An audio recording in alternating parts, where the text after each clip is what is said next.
Que veut un être vivant?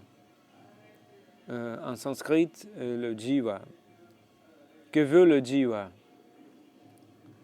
Disons que nous voulons être heureux.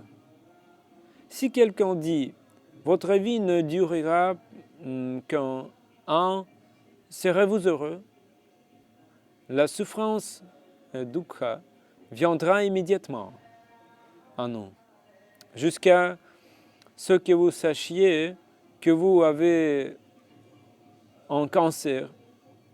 Vous pouvez vivre plusieurs jours de plus, mais une fois que vous le savez, par exemple, que le médecin vous a dit que vous vivrez 6 mois, dans 2 mois, vous serez parti. Quelle est la raison? Où est passé le bonheur? Où est passé Ananda? Priez-vous tant pour le bonheur? Et de quoi un être vivant a-t-il besoin pour être heureux? Si l'entité vivante, si le jiva n'a pas de mort, alors le jiva sera heureux. Décryptons. Cela signifie « je dois être ici pour toujours ». Tous les êtres vivants veulent ceci. Je ne mourrai pas, je serai toujours heureux. Et quand une personne dort, que lui arrive-t-il? Il est comme un cadavre. Encore une fois, il se réveille, retrouve une nouvelle vie. Mais telles personnes, ceux qui sont engagés au service du Seigneur suprême, Krishna, n'ont pas leur mort. Ils ne pensent même pas « Oh, nous avons une nouvelle vie ». Ils sont toujours pleins de jeunesse et de fraîcheur, Nava-yauvana en sanskrit. Ceux qui ont la bhakti, abhakti, qui sont dépourvus de dévotion envers Krishna, obtiennent la mort, la naissance et une nouvelle vie. Mais ceux qui ont la bhakti, la dévotion, vivent toujours une nouvelle vie. Toujours, chaque moment. Pensons et maintenant.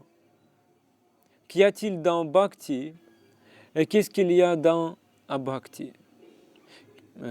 Ça signifie que nous arrive-t-il lorsque nous sommes dévoués à Krishna et que se passe-t-il lorsque nous n'avons aucune dévotion? Dans la Bhakti, le service de dévotion, il y a le Seva Dharma. Cela signifie que je suis un serviteur. Dans Abhakti, il y a Kartritva Dharma. Cela signifie je suis celui qui accomplit les actions, je suis le héros. Si quelqu'un se considère comme un faiseur, à quoi pensera-t-il? Je suis indépendant. Je suis indépendant et libre. Je dois penser de manière indépendante, je dois agir de manière indépendante. Personne ne peut interférer avec mon indépendance. Un dévot pense ainsi, Krishna est le seul à faire.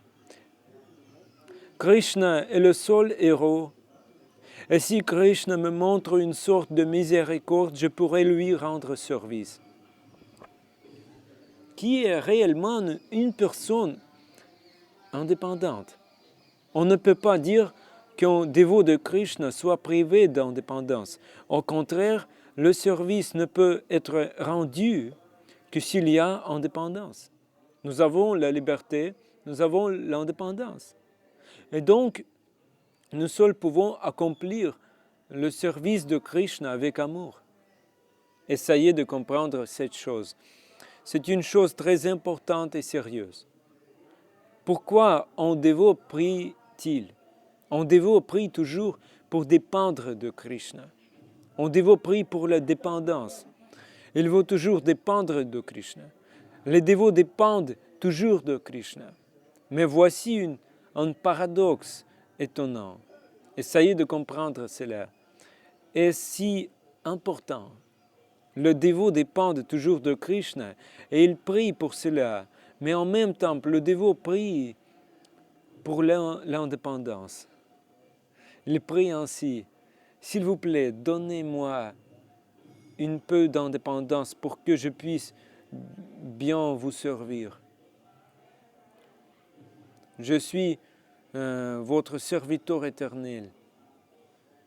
Je suis ton serviteur éternel. Si tu ne me donnes pas un peu de liberté, comment puis-je te satisfaire de mon service? Il y a une diction ici en Orissa où on habite Adhina Britya Swadhina. Quiconque est un serviteur dépendant est vraiment indépendant.